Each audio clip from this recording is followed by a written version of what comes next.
நமக்கும் திமுகவுக்கும் என்ன வித்தியாசம் இருக்கு? இன்னைக்கு திமுக ஆளுங்கட்சி, எத்தனையோ எம்எல்ஏக்கள் வைத்திருக்கிறார்கள்.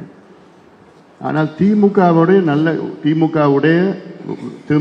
விட நல்ல கட்சி பாட்டாளி கட்சி, நல்ல செயல் திட்டம் வைத்திருக்கின்ற கட்சி, நல்ல கொள்கைகள் வைத்திருக்கின்ற கட்சி, நல்ல இளைஞர்கள் வைத்திருக்கின்ற கட்சி, அதிக இளைஞர்கள் வைத்திருக்கின்ற கட்சி, மக்கள் மனதில் இடம்பெற்றிருக்கின்ற கட்சி.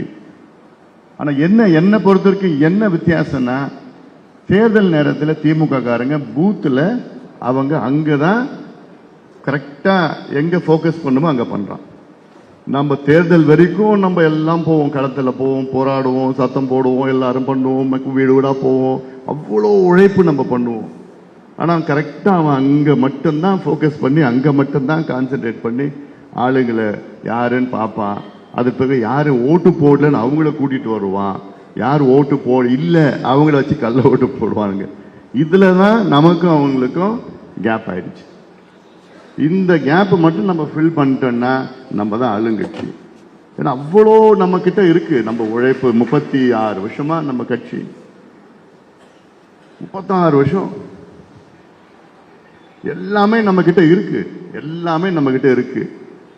ஆனா இந்த இடத்துல மட்டும்தான் நமக்கு பெரிய ஒரு கேப் இருக்கு. இந்த கேப்பை ஃபில் பண்ணாதான் நம்ம வருகின்ற தேர்தல் நம்ம வெற்றி பெறுவோம். அதன் பிறகு நம்ம ஆளுங்கட்சியா வரணும். அதனால இப்போ நம்ம அந்த அடித்தளத்தை, இந்த பற்றாக்குறையை எப்படி செயல் பண்ணணும். இப்ப நமக்கு வாய்ப்பும் கிடைச்சிருக்கு. அதில் எஸ்ஐஆர் சொல்றாங்க. எஸ்ஐஆர் வந்தனா அதுவும் நம்ம ஒரு வாய்ப்பா பயன்படுத்திக்கணும். அது எஸ்ஐஆர்னா என்ன, பிஎல்ஓனா என்ன, பிஎல்ஏனா என்ன, எல்லாமே இப்ப விளக்கி சொல்லுவாங்க. அது உங்கள் வேலை என்ன, நீங்க என்ன செய்யணும் கீழே. நீங்க எல்லாமே தலைவர்கள், நீங்க தான் லீடர்ஸ். அங்க உங்க தலைமையில தான் இதெல்லாம் நடக்கும். அதெல்லாம் நீங்க முதல்ல தெரிஞ்சுக்கணும். இல்ல நீங்க அப்படியே மேலோட்டமா அப்படியே போனா நீங்க அதுல இன்டெப்தா அதெல்லாம் என்னன்னு உங்களுக்குள்ள ஊறி இருக்கணும். ஏன்னா அடுத்தது இங்க வந்திருக்கிறவங்க நிறைய பேர் அடுத்தது இன்னும் ஒரு 4-5 மாசத்துல நீங்க எல்லாம் எம்எல்ஏ ஆக போறீங்க.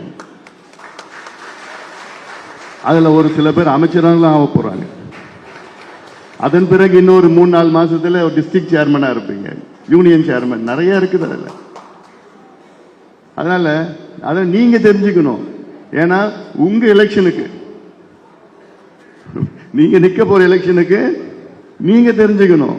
தெரிஞ்சு மட்டும் இல்ல, இன்னொரு 3 மாசம் தான். நான் சொன்னேன் தருமபுரியில் 108 நாள், தருமபுரியில் சொன்ன 108 நாள், அடுத்த 108 நாள் நோட்டிபிகேஷன் வரப்போகுது. ஏன்னா வெஸ்ட் பெங்கால் எலெக்ஷன் வந்து பிப்ரவரி 25க்கு முன்னாடி நோட்டிபிகேஷன் வரணும் வெஸ்ட் பெங்கால்.